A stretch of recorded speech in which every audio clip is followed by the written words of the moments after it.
Assalamualaikum warahmatullahi wabarakatuh. Halo, kami dari kelompok 2, mata kuliah organisasi dan arsitektur komputer, kelas 3C, Teknik Informatika UIN Syarif Hidayatullah, Jakarta. Kami beranggotakan Cherry Gracila Amanda, yaitu saya sendiri, dan rekan saya, Amir Akalapati Henry. Mata kuliah kami juga diampu oleh Ibu Neni Anggraini, Eskom MT. Teman-teman, apakah kalian pernah melihat gambar ini? Atau gambar ini? Atau mungkin gambar yang ini? Nah, ketiga benda tersebut diproduksi oleh suatu mesin yang dinamakan dengan printer 3D. Penasaran kan? Printer 3D adalah sebuah mesin pencetak yang mencetak objek secara 3 dimensi yang bisa dilihat, dipegang, dan mempunyai volume. Sebuah model 3D dibangun lapis demi lapis yang proses pembuatan benda padat 3 dimensi dari sebuah file digital.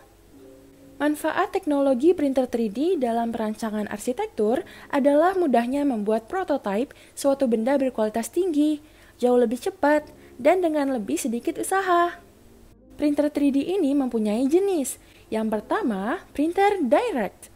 Gerakan printer 3D tidak hanya horizontal, melainkan juga vertikal dan diagonal saat mengeluarkan cairan material.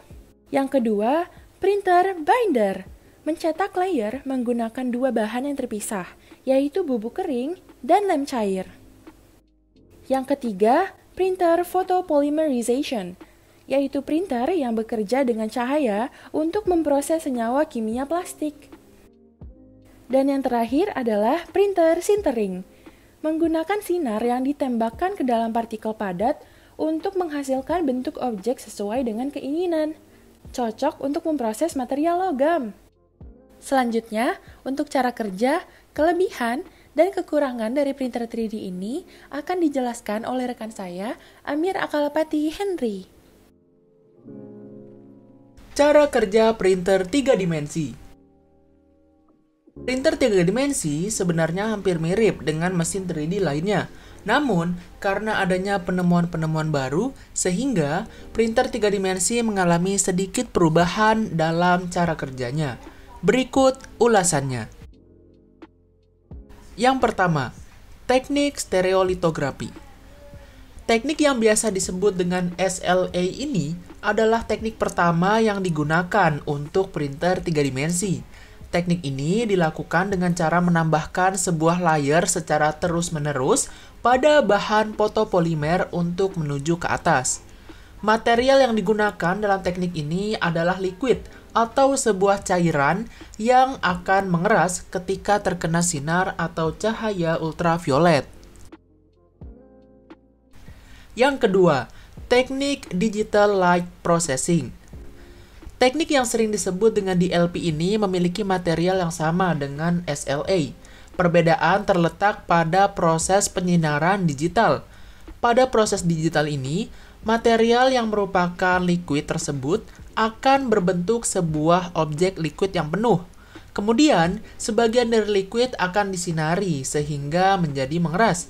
Dan pada akhirnya, objek yang sudah mengeras akan tenggelam ke bagian dasar sehingga membuat liquid lainnya terangkat naik. Yang ketiga, teknik selective laser sintering. Teknik ini harus menggunakan tenaga yang sangat besar agar bisa menggabungkan berbagai macam material, mulai dari plastik, gelas, keramik, bahkan sebuah bahan metal, sehingga menjadi output 3 dimensi. Teknik ini harus bisa dilakukan dengan benar dan penuh kehati-hatian, karena jika tidak dilakukan dengan baik, maka objek 3 dimensi tidak akan berhasil dibuat. Yang keempat, teknik electron beam melting.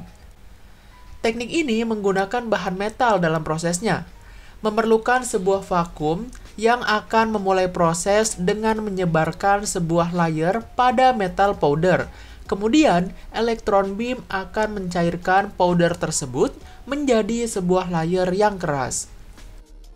Yang kelima, teknik multijet modeling. Teknik ini memiliki cara kerja yang hampir sama dengan inkjet printer. Cara kerjanya ialah dengan menyebarkan sebuah layer dari resin powder, kemudian menyemprotkan pada lem yang mempunyai berbagai warna dan akan mengeras pada satu layer. Yang keenam, fused deposition modeling. Teknik ini menggunakan bahan dari nozzle yang dipanaskan atau dilelehkan dengan bahan seperti plastik pada proses outputnya. Bahan nozzle tersebut nantinya akan berpindah secara horizontal dan vertikal yang diatur oleh komputer. Ketika nanti material keluar dari nozzle, maka material tersebut akan mengeras. Yang selanjutnya ialah menggunakan file STL. Cara kerja printer 3D menggunakan file STL karena semua objek yang sudah dibuat nantinya akan disimpan dengan menggunakan STL file. STL file merupakan salah satu format 3D modeling yang membuat printer 3D dapat membuat tugasnya dengan nyaman serta efektif untuk memotong pada layar ketika akan di-print. Yang selanjutnya ialah kelebihan 3D printer. Kelebihannya yang pertama yaitu waktu pencetakan relatif cepat. Jika dibandingkan dengan produk yang dicetak secara manual, tentu printer 3D akan lebih cepat dalam melakukan pekerjaan. Lalu yang kedua, hasil cetak akurat. Hal ini disebabkan karena objek yang dicetak bentuk dan tampilan serupa dengan yang ada pada desain digital. Lalu kelebihan yang ketiga adalah mampu memperbaiki. Dengan proses yang cepat dan detail yang akurat, hal ini sangat mendukung proses duplikasi objek. Lalu kelebihan yang terakhir ialah desain fleksibel. Printer 3 dimensi memungkinkan desain dan pencetakan desain yang lebih kompleks daripada proses manufaktur tradisional. Yang selanjutnya ialah kekurangan 3D printer. Yang pertama kekurangannya ialah kurang praktis. Printer 3 dimensi masih dinilai kurang praktis karena rata-rata satu mesin hanya sanggup mencetak dengan satu material saja. Lalu yang kedua kekurangannya ialah meningkatkan pembajakan. Hal ini bisa terjadi karena memang printer 3 dimensi berjalan dengan memanfaatkan file atau desain digital, sehingga file tersebut bisa mudah untuk beredar bebas dan juga bisa memungkinkan adanya duplikasi tanpa memerhatikan hak cipta. Tentu ini bisa meningkatkan pembajakan. Lalu yang ketiga ialah ukuran pembuatan terbatas. Printer 3 dimensi saat ini memiliki ruang cetak yang kecil, sehingga jika objek yang dicetak lebih besar, maka mau tidak mau harus dicetak secara terpisah dan akan disatukan kembali setelah produksi. Ini tentu dapat meningkatkan biaya dan waktu pada bagian-bagian tersebut. Lalu yang keempat atau yang terakhir kekurangannya ialah pengurangan pekerjaan manufaktur. Hal ini tentu terjadi karena proses penggunaan printer 3 dimensi tidak memerlukan banyak orang, karena memang sebagian besar produksi dilakukan secara otomatis, sehingga berpotensi mengurangi tenaga kerja manusia. Baik, kembali lagi bersama saya Cherry Gracila Amanda. Video penjelasan kami sampai di sini saja.